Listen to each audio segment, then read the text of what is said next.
On my husband's birthday, he got a video of me sleeping with my first boyfriend. Then our daughter hugged him and said she wished he were her dad, so he filed for divorce and cut us both out of his life. I never thought I'd be the type of person to write this. Hell, I never thought I'd be the type of person to do this. But here we are. My name is Monica Hayes, and 6 months ago, I made a decision that would eventually burn my entire life to the ground. At the time, though, it felt like the first real breath I'd taken in years. Let me back up. I've been married to Ronald for 13 years. 13 years of watching him build bridges. Literally, he's a civil engineer, while ours slowly crumbled. He wasn't a bad husband on paper. He paid the bills, showed up to parent-teacher conferences, remembered Harper's birthday. But somewhere around year 7, he just checked out. Emotionally, I mean. He'd come home, eat dinner in silence, disappear into his office for hours, then crawl into bed without a word. I tried. God, I tried. I'd ask about his day, one-word answers. I'd suggest date nights, always too tired. I'd reach for his hand, he'd pull away to check his phone. Harper noticed. She was 9 when she first asked me, "Why doesn't Daddy smile anymore?" I didn't have an answer. By the time our high school reunion rolled around last spring, I was running on autopilot. Wake up, get Harper to school, go to work as a guidance counselor, come home, make dinner, help with homework, collapse into bed next to a man who felt like a stranger. Rinse, repeat. The reunion was at some hotel ballroom downtown. I almost didn't go. Ronald certainly wasn't interested, said he had project deadlines. Of course he did, so I went alone. That's where I saw Troy Sinclair. I hadn't thought about Troy in years, but the second I saw him across the room, something jolted awake inside me. He looked good, older, obviously, but still had that same easy grin. We dated senior year, broke up when he went to state college and I stayed local. Typical high school ending. No drama, just life. He spotted me, walked over, and within 5 minutes, we were laughing about Mr. Caldwell's terrible history lectures like no time had passed. It felt good. God, it felt good to be seen.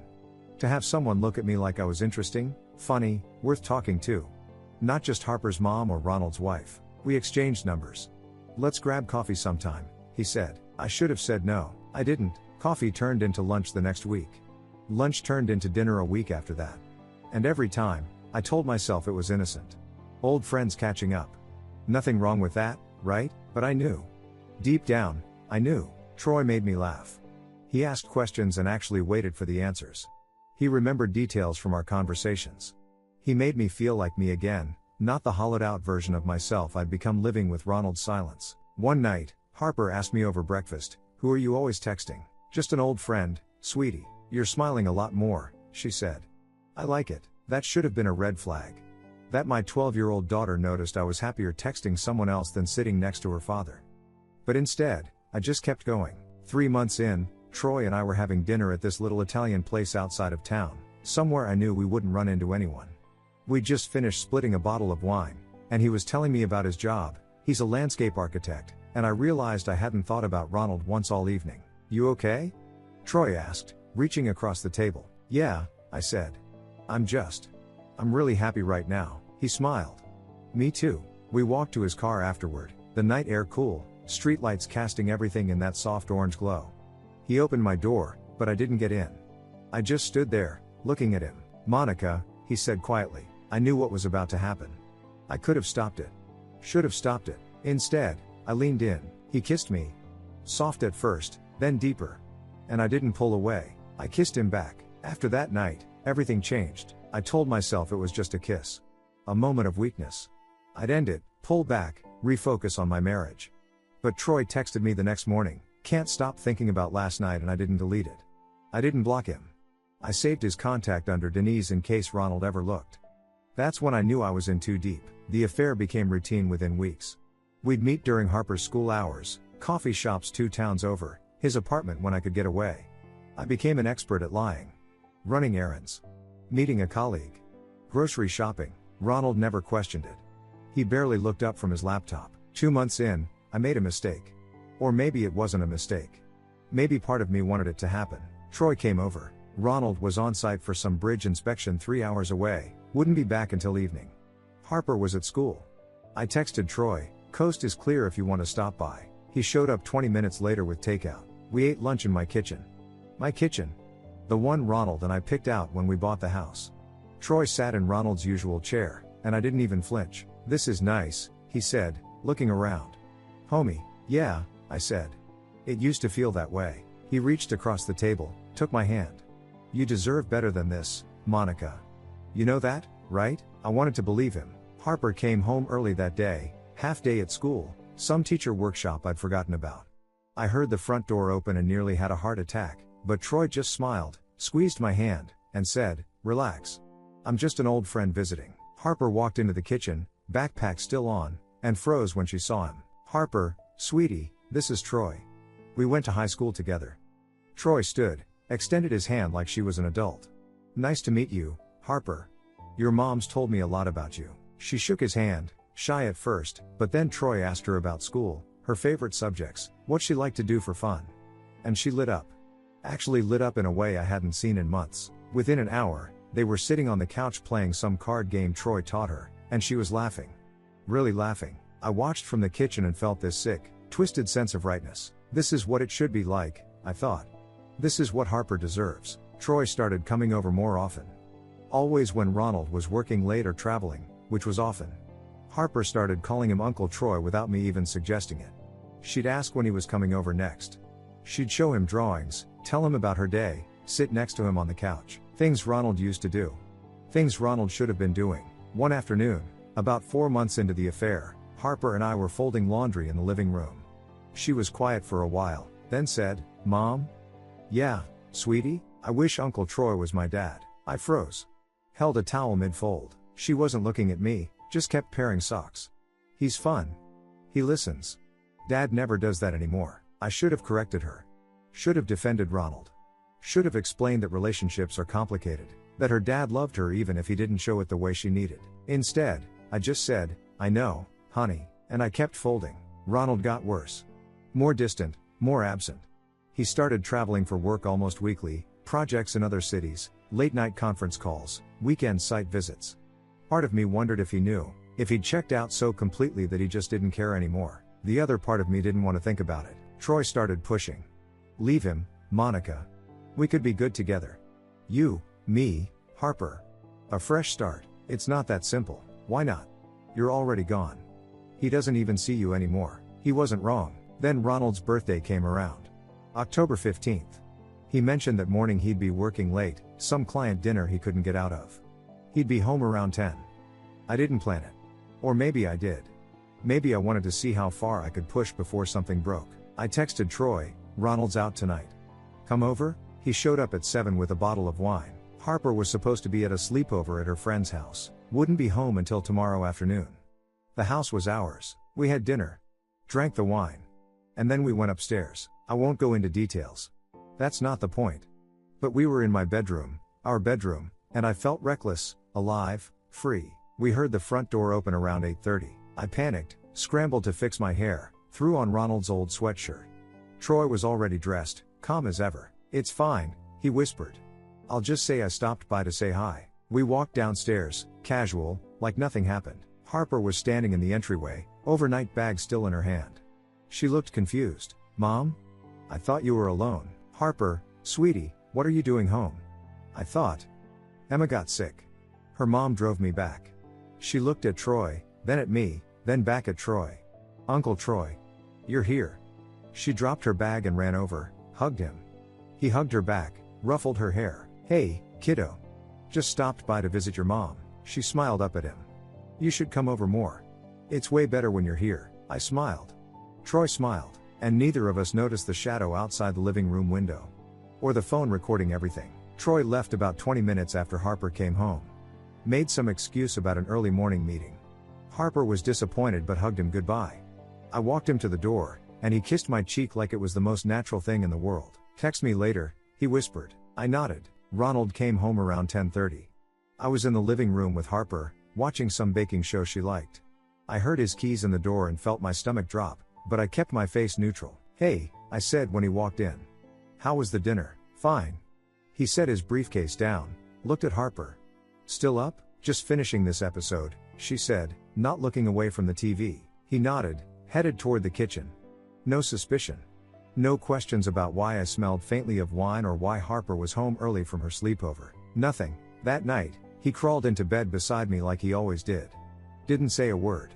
Fell asleep within minutes. I lay there staring at the ceiling, heart pounding, waiting for something, an accusation, a confrontation, anything. But it never came. The next 2 days were normal. Aggressively normal. Ronald went to work, came home, ate dinner, disappeared into his office. I went through the motions: coffee, work, pick up Harper, dinner, bedtime. I told myself I'd gotten away with it. That maybe the universe was giving me a pass. That I'd end things with Troy, work on my marriage, fix this before it got worse. I was an idiot. On the third day, a Wednesday, I was at work. I'm a guidance counselor at the high school, so my mornings are usually packed with student meetings. I was between appointments, checking emails, when my office door opened. A man in a suit walked in. Professional, polite, holding a manila envelope. "Monica Hayes, that's me. Can I help you?" He handed me the envelope. "You've been served." I stared at him. "Served? Divorce papers. Have a good day, ma'am." And he left. I sat there, envelope in my hands, not breathing. Around me, the office was still buzzing, phones ringing, students talking in the hallway. But everything sounded muffled, far away. I opened it. Petition for dissolution of marriage. Irreconcilable differences. Grounds: adultery. My hands shook. I flipped through the pages: custody arrangements, asset division, allegations of moral unfitness. Someone knocked on my door. "Monica? You okay?" I looked up. It was Angela, one of the other counselors. She was staring at me, concerned. Yeah. I'm fine, but I wasn't. And by the look on her face, she knew it. I grabbed my purse, told the front desk I had a family emergency, and drove home in a daze. The house was empty. Completely empty. Not furniture-wise, that was still there. But Ronald's stuff? Gone. His clothes, his toiletries, his laptop, the framed photos of us from the hallway. All of it. He'd packed up and left like he'd never lived there at all. I walked through the house, room by room, trying to process it. He'd been planning this. For days. While acting completely normal. Then I saw the living room. The TV was on. Playing something on a loop. I stepped closer. It was us. Me and Troy. In our bedroom, my hair still messy, Troy pulling on his shirt, both of us laughing about something. Then the angle shifted, showing us walking downstairs. Harper coming through the door. Her hugging Troy. Her voice, clear as day: "You should come over more. It's way better when you're here." I watched myself smile at him. Watched Troy ruffle her hair like he belonged there. The video looped back to the beginning. I grabbed the remote, shut it off, but my hands wouldn't stop shaking. Someone recorded this. Someone was outside our house, filming through the window, and sent it to Ronald. I called him. Blocked. I tried texting. Number disconnected. I called Troy, desperate. He answered on the fourth ring. "Monica, Did you know? Did you know someone was recording us?" "What?" "No. Monica, I got a call from my boss. Someone sent him a video. I'm being questioned about professional conduct because apparently you're married and this is insane. I can't be part of this. Troy, please. I'm sorry. I really am. But I can't do this. I have a career, a reputation. I can't." "You're bailing? Are you serious?" Silence. "Troy, I'm sorry, Monica." The line went dead. I called back. Blocked. I stood there in my empty living room, alone, holding my phone like it might somehow fix this. Harper would be home from school in an hour. I had no idea what to tell her. No idea where Ronald was. No idea how to explain that everything she knew was about to fall apart. Then my phone started buzzing. Text after text after text. "My mom, we need to talk. Now." "Ronald's brother, what the hell is wrong with you?" "My best friend from college, is this real?" "Someone from the PTA, I can't believe you do this to your family." I opened my mom's messages. She'd sent a video file. I clicked it. It was the same one. The one that had been playing on my TV. My phone kept buzzing. More texts. More calls. My parents. Ronald's parents. Friends. Colleagues. Then my mom's final message came through. "You're no daughter of mine." I turned my phone off. Couldn't handle it anymore. The texts kept coming, dozens of them, each one a knife in the gut. Harper came home at 3:15. I was sitting on the couch, staring at nothing. "Mom?" She dropped her backpack. "Why are you home early? Where's Dad's stuff?" I opened my mouth. Nothing came out. She looked around, noticing the empty spaces for the first time. The missing photos. His jacket gone from the hook by the door. "Mom, what's going on?" "Your dad and we're getting divorced, sweetie." Her face went white. What? Why? Because I'm a liar. Because I brought another man into our home. Because I let you get attached to him while I destroyed your family. It's complicated, I said instead. That's not an answer. She was right. But what was I supposed to say? My phone, still face down on the coffee table, started buzzing again. I turned it back on without thinking. Harper grabbed it before I could stop her. She looked at the screen. Saw the notifications. The messages. Someone had sent her the video too, probably one of her friend's parents. Harper, don't. Too late. She'd opened it. I watched her face as she watched the video. Watched her see me with Troy. Watched her realize what she'd walked into that night wasn't innocent. She looked at me, tears streaming down her face. You were sleeping with Uncle Troy, Harper?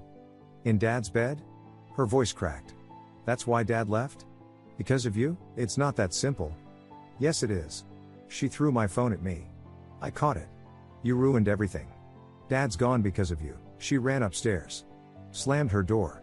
I heard her sobbing through the walls. I wanted to go after her. Wanted to explain. But there was nothing to explain. She was right. The next morning, I got the call from the school board. Emergency meeting. They wanted to discuss recent events affecting my professional standing. I knew what that meant. They put me on administrative leave. Paid, for now, but we all knew where this was headed. Conflict of interest, they said. Inappropriate judgment. One board member, a woman I'd worked with for 6 years, wouldn't even make eye contact. My parents refused to see me. My dad answered once when I called, just to say, don't call again, and hung up. My younger brother sent a single text, can't believe you did this to Harper. Don't contact me. Friends stopped responding. Some sent angry messages calling me selfish, disgusting, a terrible mother. Others just disappeared. Read receipts on, replies off. I tried calling Troy one more time. Left a voicemail. Please. I know this is hard, but I need you. I can't do this alone. Please call me back. He texted an hour later, I can't be part of this. I'm sorry. Please don't contact me again. That was it. 4 months of I love you and leave him for me and we could be a family gone the second things got real. I was alone. Harper wouldn't talk to me. Wouldn't eat dinner with me. Stayed in her room with the door locked. When I knocked, she'd yell, go away. I contacted a lawyer, a decent one, not expensive, because I couldn't afford expensive. She reviewed Ronald's filing. This is thorough, she said carefully. He's been documenting everything. Bank records, text records, timestamps of when you were out of the house. He's frozen your joint accounts, moved money into separate ones, all legal, by the way. He's covered every angle. What does that mean for me? She sighed. It means he's not playing around. He wants full custody. My stomach dropped. He can't. Harper needs her mother. Does she? According to his affidavit, Harper's expressed significant emotional distress regarding your relationship with Mr. Sinclair. He's arguing that your behavior constitutes emotional harm. That's not fair. Fair doesn't matter. What matters is what he can prove. Harper started therapy. I didn't arrange it, Ronald did, apparently, before he even left. The therapist called me to schedule a consultation, mentioned that Harper's father felt it was necessary given the recent family trauma. Even from wherever he was, Ronald was 3 steps ahead. 2 weeks after the explosion, I got a letter. Attorney's letterhead. Brief and clinical. Custody negotiation scheduled for November 3rd, 10 a.m. Please bring your legal representation. We expect this to be resolved quickly. Resolved quickly. Like Harper was a business transaction. I showed up with my lawyer to some sterile conference room downtown. Fluorescent lights, fake wood table, industrial carpet that smelled like cleaning solution. Ronald was already there. I hadn't seen him since before everything imploded. He looked fine. Better than fine, actually. Clean shaven, pressed shirt, calm expression. Like none of this had touched him. He didn't look at me when I walked in. His lawyer, some guy in an expensive suit, shook my lawyer's hand, gestured for us to sit. Let's get started, he said. My client has a proposal regarding custody arrangements. I braced myself. Supervised visitation. Weekends only. Whatever punishments he'd lined up. Ronald's lawyer slid a folder across the table. Mr. Hayes is voluntarily relinquishing all parental rights to Harper Hayes, effective immediately. The room went silent. My lawyer looked confused. I'm sorry, relinquishing? Full termination of parental rights. No custody. No visitation. No support obligations. I stared at Ronald. What? He finally looked at me. His eyes were empty. You can't just abandon your daughter, I said, voice shaking. His lawyer started to respond, but Ronald held up a hand. I'm not abandoning anyone, Monica. Ronald's voice was calm. Too calm. Harper already made her choice. That's not. She's 12, Ronald. She doesn't get to choose. She told me herself, he continued, like I hadn't spoken. 3 weeks before I left. We were in the car, coming back from her piano lesson. Out of nowhere, she said, I wish Troy was my dad instead of you. I felt sick. She was upset. She didn't mean. I asked her why. His jaw tightened. She said, because he's fun. He listens. He actually wants to be around us. And you know what I realized, Monica? She was right. Troy was around. In our house. Playing games with her. Making her laugh. Doing all the things I should have been doing but wasn't. Ronald. And you stood there and let it happen. His voice finally cracked, just slightly. You watched our daughter bond with him. Call him Uncle Troy. Fantasize about him replacing me. And you never once corrected her because it was easier that way. My lawyer shifted uncomfortably. His lawyer just watched. I won't force my presence on a child who's already been taught I'm replaceable, Ronald said. You wanted this life. You chose it. Now you get to live it. She needs her father. Does she? He leaned forward. Or does she need stability? Because I can't give her that anymore, Monica. I can't walk into that house and pretend everything's fine. I can't sit at the dinner table knowing what you did in our bed.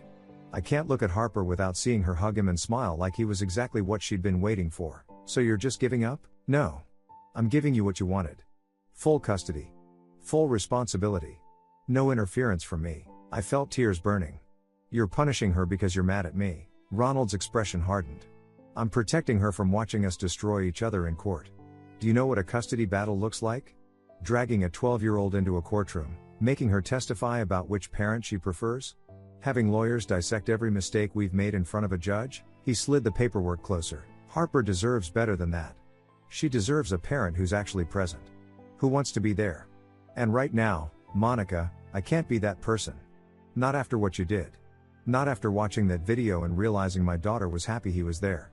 Ronald, please. I've already filed the paperwork. It's done, my lawyer finally spoke up.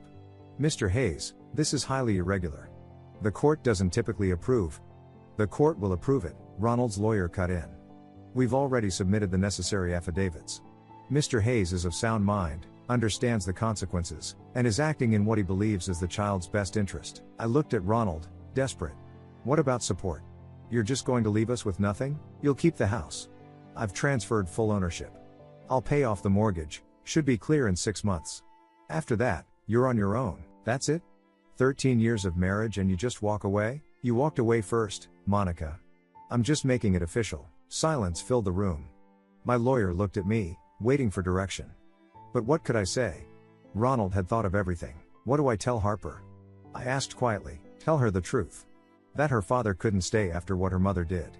He stood, buttoning his jacket. Or don't. I don't really care anymore.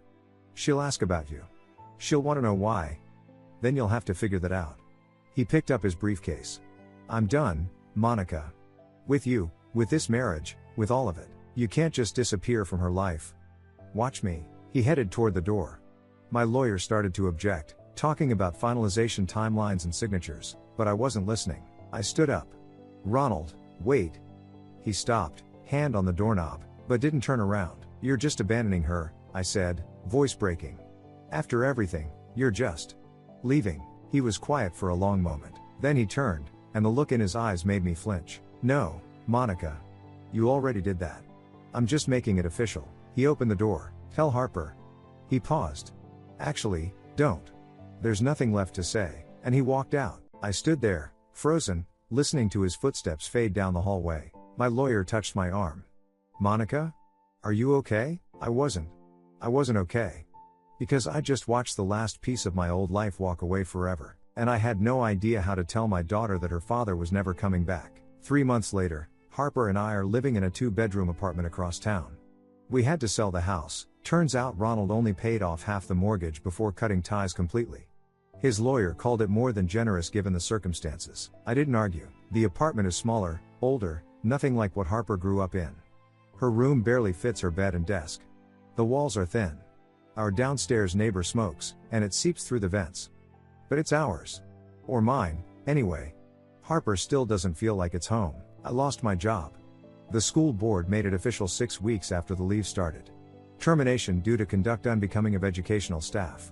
They worded it carefully, nothing about the affair directly, just enough to make sure I'd never work in a school again. I'm working retail now. Folding clothes at some department store in the mall, making $12 an hour. My manager is 23 and calls me Monica like we're friends. I smile and fold and pretend I'm not a 41-year-old guidance counselor with a master's degree ringing up teenagers buying crop tops. My parents haven't spoken to me since that day. I drove to their house once, tried to apologize in person. My dad answered the door, looked at me like I was a stranger, and said, "You made your choice. Live with it." Then he closed the door. My brother blocked me on everything. Old friends stopped responding months ago. The group chat I'd been in for years, book club, moms from Harper's school, went silent the day the video dropped. I'm still in it. No one's kicked me out. They just pretend I'm not there. Troy?